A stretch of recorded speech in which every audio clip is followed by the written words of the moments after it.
Good morning guys, कसे आहात तुम्ही? आय होप तुम्ही खूप मस्त असाल, छान असाल, सुंदर असाल, सुरक्षित असाल आणि माझ्या एका नवीन व्हिडिओमध्ये तुमचं खूप खूप स्वागत आहे. आज आपण गावठी मुगाच्या डाळीपासून आपण मूग डोसा करून घेणार आहोत. आणि हा जो डोसा आहे तर आतून खूप सॉफ्ट आणि बाहेरून छान मस्त क्रंची आणि कुरकुरीत असा लागणार आहे. तर चला पटापट किचनमध्ये जाऊया आणि रेसिपी करायला सुरुवात करूया. तुम्ही इथे बघू शकतात की इथे मी गावठी मुगाची डाळ घेतलेली आहे. त्यानुसार तुम्ही इथे बघू शकतात मी 250 ग्रॅम मुगाची डाळ घेतलेली आहे. तर तुमच्याकडे गावठी मुगाची डाळ नसेल तर आपली जी मुगाची डाळ असते तुम्ही तीही घेऊ शकतात. तर इथे मी 250 ग्रॅम म्हणजे पाव किलो मुगाची डाळ घेतलेली आहे. त्याचबरोबर तुम्ही इथे बघू शकतात की इथे मी साईडला अर्धी वाटी मी तांदूळ घेतलेले आहेत. हे जे तांदूळ आहेत तर हे जाडे तांदूळ आहेत. तर इडली करण्यासाठी आपण जे तांदूळ घेतो ना, जाडे तांदूळ, तेच तांदूळ घ्यायचे आहेत आपल्याला अर्धी वाटी. तर हे सुद्धा रेशनचे तांदूळ आहेत. तर इथे मी रेशनचे तांदूळ अर्धी वाटी घेतलेले आहेत. तुम्ही इथे बघू शकता हे सुद्धा जाडे तांदूळ आहेत, म्हणजे रेशनचे तांदूळ आहेत. तर पाव किलो मुगाची डाळ आणि अर्धी वाटी तांदूळ हे आपल्याला प्रमाण घ्यायचं आहे. एक बाऊल घ्यायचा आहे. या बाऊलमध्ये आपल्याला मुगाची डाळ आणि तांदूळ आपल्याला ॲड करायचे आहेत. मुगाची डाळ आणि तांदूळ एकत्र करून घ्यायचं आहे. एकत्र करून घेतल्यानंतर यामध्ये आपल्याला पाणी ॲड करायचं आहे. पाणी ॲड करून हे डाळ आणि तांदूळ आपल्याला स्वच्छ पाण्यामध्ये 3 ते 4 वेळा आपल्याला स्वच्छ डाळ तांदूळ धुवून घ्यायचे आहेत. त्यानंतर हे डाळ तांदूळ धुवून घेतल्यानंतर त्यामध्ये आपल्याला पूर्ण डाळ बुडेपर्यंत आपल्याला या बाऊलमध्ये किंवा या डाळीमध्ये आपल्याला पाणी ॲड करायचं आहे. तर तुम्ही इथे बघू शकतात, इथे मी हे डाळ तांदूळ 2 ते 3 पाण्यामध्ये स्वच्छ धुवून घेतलेले आहे. डाळ बुडेपर्यंत पाणी ॲड केलेलं आहे. ही जी सालं आहेत मी ही सालं अशीच ठेवलेली आहेत. तर ही या सालीचासुद्धा आपण वापर करणार आहोत. तर झाकण ठेवून पूर्ण रात्रभर मी ही डाळ पाण्यामध्ये भिजत ठेवली होती. सकाळचे 8 वाजलेले आहेत. तर तुम्ही इथे बघू शकतात आपली ही जी डाळ आहे ती छान मस्त अशी भिजलेली आहे. आता आपण काय करून घेऊ, ही जी डाळ आहे या डाळीतलं आपण पाणी काढून घेऊया. तर मी यातलं पाणी चेंज केलेलं आहे, म्हणजे सकाळी 8 वाजता मी झाकण काढून ही डाळ पुन्हा एकदा पाण्यामध्ये स्वच्छ धुवून त्यामध्ये मी पुन्हा चांगलं पाणी ॲड केलं होतं. आता काय करायचं आपल्याला, म्हणजे एवढंच सांगेल की डाळ म्हणजे दळताना आपल्याला एकदा ही डाळ तांदूळ स्वच्छ धुवून घ्यायचे आहेत. कारण रात्रभर हे डाळ तांदूळ आपण पाण्यामध्ये भिजत ठेवले होते, म्हणून फक्त पाणी चेंज करायचं आहे. आता तुम्ही इथे बघू शकता हे जे डाळ तांदूळ आहेत हे आपल्याला ग्राइंडरच्या भांड्यामध्ये ॲड करायचे आहेत. आणि यामध्ये आपल्याला ही डाळ तांदूळ ग्राइंड करताना आपल्या यामध्ये आलं, लसूण आणि मिरची ॲड करायची आहे. ही जी मिरची आहे ही कमी तिखट आहे. जर तुम्हाला मुगाचे डोसे जर तिखट हवे असतील, झणझणीत हवे असतील, त्यानुसार तुम्ही इथे तिखट मिरची वापरू शकतात. इथे मी डाळ तांदूळ बुडेपर्यंत पाणी ॲड केलेलं आहे. आता हे आपल्याला ग्राइंड करून घ्यायचं आहे आणि मी इथे ग्राइंड करून घेतलेलं आहे. पूर्ण बारीक असं ग्राइंड करून घ्यायचं आहे. मी तर एक मोठं भांडं घेतलेलं आहे. त्या भांड्यामध्ये आपल्याला हे बॅटर ट्रान्सफर करून घ्यायचं आहे. तर तुम्ही इथे बघू शकतात, इथे मी हे बॅटर ट्रान्सफर करून घेतलेलं आहे. तुम्ही इथे बघू शकता इथे मी जाड रवा घेतलेला आहे अर्धी वाटी. हा जाड रवा आपण या बॅटरमध्ये ॲड करून घेऊया. हा रवा ॲड केल्यानंतर आपल्याला इथे चवीनुसार मीठ ॲड करायचं आहे. अर्धा चमचा हळद ॲड केलेली आहे. अर्धा चमचा गरम मसाला ॲड केलेला आहे. जर तुमच्याकडे धनेपूड असेल तर तुम्ही धनेपूड म्हणजे ॲड करू शकता अर्धा चमचा. माझ्याकडे धनेपूड नाही आहे म्हणून मी इथे गरम मसाला ॲड केलेला आहे. आणि इथे मी एक छोटा चमचा इथे मी कुकिंग सोडा ॲड केलेला आहे आणि बारीक चिरलेली कोथिंबीर ॲड केलेली आहे. आता हे सगळं एकत्र मिक्स करून घ्यायचं आहे. यामध्ये आपण रवा ॲड केलेला आहे, त्याच्यामुळे हे जे बॅटर आहे हे बॅटर आपण अर्धा तास झाकण ठेवून साईडला भिजत ठेवणार आहोत, कारण हा जो रवा आहे हा ह्या बॅटरमध्ये सोक झाला पाहिजे. आणि दुसरी गोष्ट म्हणजे आपण इथे कुकिंग सोडा ॲड केलेला आहे, कारण हा जो डोसा आहे तो छान मस्त जाळीदार बनावा यासाठी आपण कुकिंग सोडा ॲड केलेला आहे. चटणीसाठी मी इथे शेंगदाणे भाजून घेतलेले आहेत, चणे घेतलेले आहेत, अगदी 2 ते 3 चमचे, आलं, लसूण, मिरची घेतलेली आहे. तर तुम्ही इथे बघू शकता मी फक्त एकच हिरवी मिरची घेतलेली आहे, ती सुद्धा कमी तिखट. ग्राइंडरच्या भांड्यामध्ये चणे, शेंगदाणे ॲड करायचे आहेत, आलं, लसूण, मिरची ॲड करायची आहे, चवीनुसार मीठ ॲड करायचं आहे. आणि इथे मी 1 चमचा लाल तिखट ॲड केलेलं आहे. मला ही चटणी लाल हवी आहे म्हणून मी इथे मसाला वापरलेला आहे. जर तुम्हाला लाल नको असेल तर तुम्ही इथे तिखट मिरची तुम्ही 3 ते 4 वापरू शकतात. थोडंसं पाणी ॲड करून ही चटणी आपल्याला ग्राइंड करून घ्यायची आहे. इथे आपली ही चटणी तयार झालेली आहे. आणि यामध्ये ना मी कांदा टाकायची विसरून गेली. तुम्ही कांदा नक्कीच टाका, कांद्यामुळे चटणीला छान मस्त चव येऊन जाते. मी विसरून गेली कांदा टाकायची. तर तुम्ही इथे बघू शकता ही चटणी मी एका बाउलमध्ये ट्रान्सफर करून घेतलेली आहे. तर आता आपण या चटणीला तडका देऊया. आणि खरं सांगू का, चटणी कुठलीही असू दे, ती चटणी तडक्याशिवाय ना म्हणजे पूर्ण होतच नाही.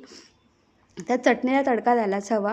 तर इथे मी तडका बाउलमध्ये ऑइल गरम करून घेतलेला आहे, त्यामध्ये जिरं, राई ॲड केलेला आहे, कढीपत्ता ॲड केलेला आहे. गॅस बंद करून घ्यायचा आहे आणि आपण चटणीवरती आपण तडका देऊया. आणि जेव्हा आपण चटणीमध्ये तडका देतो म्हणजे चटणी दिसायलाही खूप छान लागते, चवीला तर एकच नंबर आणि भन्नाट अशी लागते. आता हा तडका चटणीवरती दिल्यानंतर छान व्यवस्थित आपल्याला चटणी आणि तडका हे मिक्स करून घ्यायचं आहे. तुम्ही इथे बघू शकता इथे आपली चटणीसुद्धा तयार झालेली आहे. तर खरं म्हणजे ना मला ही अशी कधी-कधी हिरवी चटणीसुद्धा आवडते, पण कधी-कधी असा मसाला टाकून लाल चटणीसुद्धा मला आवडते. तर इथे आपली चटणी तयार झालेली आहे. तर चला आता डोसा करायला सुरुवात करूया. इथे मी पॅन घेतलेला आहे, म्हणजे पॅन न बोलता डोसा तवा बोलेल, सॉरी, डोसा तवा घेतलेला आहे. गॅस मोठा करून हा तवा गरम करून घेतला, त्यानंतर गॅस बारीक केला आणि त्यानंतर 1 चमचा ऑइल ॲड करून पूर्णपणे तव्यावरती ऑइल असा पसरवून घेतलेला आहे. इथे अर्धा तास झालेला आहे. आणि तुम्ही इथे बघू शकता आपलं हे जे बॅटर होतं ते खूप पातळ होतं आणि रवा टाकल्यानंतर आपलं हे जे बॅटर आहे ते थोडं जाड झालेलं आहे. म्हणजे आपला जो रवा आहे तो काय झालेला आहे, छान मस्त या बॅटरमध्ये सोक झालेला आहे. आता काय करायचं आहे, डोसा काढण्याच्या अगोदर हे बॅटर पळीच्या साहाय्याने छान मस्त असं वर खाली करून घ्यायचं आहे. त्यानंतर हे बॅटर आपल्याला पळीच्या साहाय्याने तव्यावरती ॲड करायचं आहे आणि ज्याप्रमाणे आपण डोसा काढतो त्याप्रमाणे आपल्याला डोसा काढून घ्यायचा आहे, म्हणजे गोल आकाराने करून घ्यायचं आहे.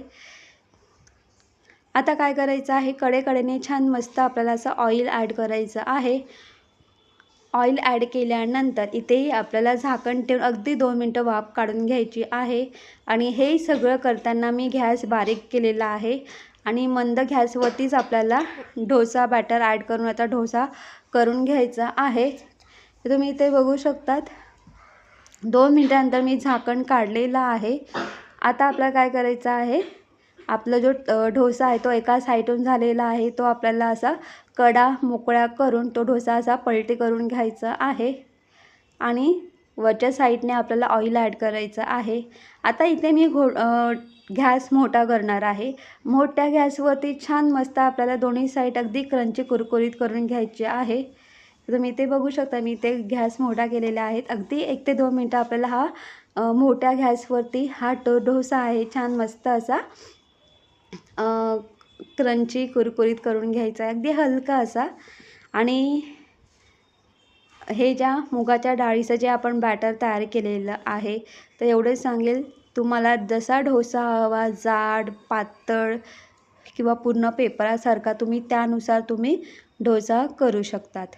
आता ज्ञानेशला या अशा पद्धतीचा डोसा आवडतो, म्हणून मी त्याला म्हणजे जास्त जाडही नाही आणि जास्त पातळही नाही, तर अशा पद्धतीने मी हा डोसा तयार करून घेतलेला आहे. आणि या डोशाला छान मस्त अशी जाळी सुटलेली आहे, तुम्ही बघू शकतात.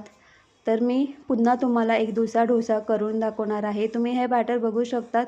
आपण जसं हे पळीच्या साहाय्याने हे बॅटर फिरवतो तसं या बॅटरला गोल असा आकार येतो आणि याचा डोसा तयार होतो आहे. दुसरी गोष्ट म्हणजे यामध्ये आपण कुकिंग सोडा ॲड केलेला आहे. त्या कुकिंग सोड्यामुळे छान मस्त अशी या डोशाला जाळी सुटलेली आहे. दुसरी गोष्ट म्हणजे आपण यामध्ये रवा आणि तांदूळ ॲड केलेले आहे. त्यामुळे हा जो डोसा आहे लागताना छान मस्त क्रंची, कुरकुरीत आणि आतून खूप असा सॉफ्ट लागतो. तर तुम्ही इथे बघू शकतात. अशाच पद्धतीने आपण दुसरासुद्धा डोसा तयार करून घेऊया. आणि दुसरी गोष्ट मी तुम्हाला हेही सांगेल की हे जे बॅटर आहे तुम्ही असं बॅटर तयार करून तुम्ही फ्रीजमध्ये स्टोअर करून ठेवू शकतात. 3 ते 4 दिवस हे बॅटर फ्रीजमध्ये छान राहतं, खराब होत नाही. जेव्हाही तुम्हाला नाश्त्यासाठी डोसा हवा असेल त्यावेळेस तुम्ही गरम-गरम तव्यावरती हे बॅटर ॲड करून डोसा तयार करून तुम्ही गरम-गरम डोसा चटणीबरोबर खाऊ शकतात. तर इथे आपला डोसा तयार आहे.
तुम्ही पाहिलं असेल आपण मूग डोसा तयार करून घेतलेला आहे.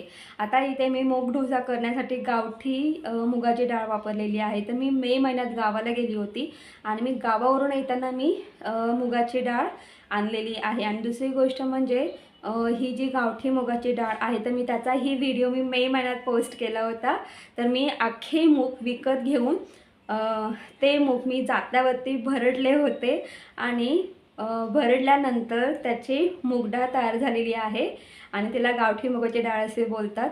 आणि दुसरी गोष्ट हे जे मूग आहे जात्यावरती हे मूग भरडण्यापूर्वी प्रोसेस असते त्याची.